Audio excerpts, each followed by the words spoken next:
জড়িত এবং আবেগময় চলুন।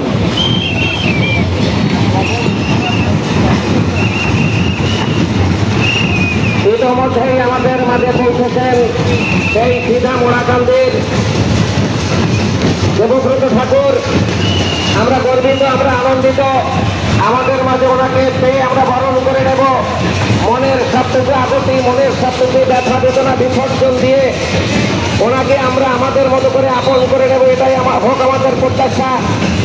এবং এই মুহূর্তে একটু পরেই উনি হরিমন্দির থেকে পূজা সেরে সম্ভবত মঞ্চে আসবেন। মঞ্চে আসলে ভক্তদের উদ্দেশ্যে কিছু কথা বলবেন, তারপরে উনি গদিঘরে যাবেন, তারপরে বিশ্রামে যাবেন।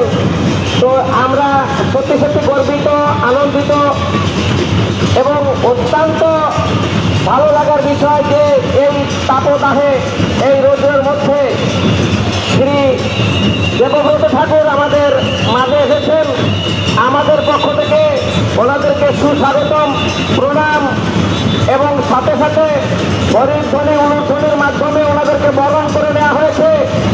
এটাই আমাদের পরম প্রাপ্তি, আমাদের পরম পাওয়া যে উনি আমাদের মাঝে এসেছেন। জয় হরিবল।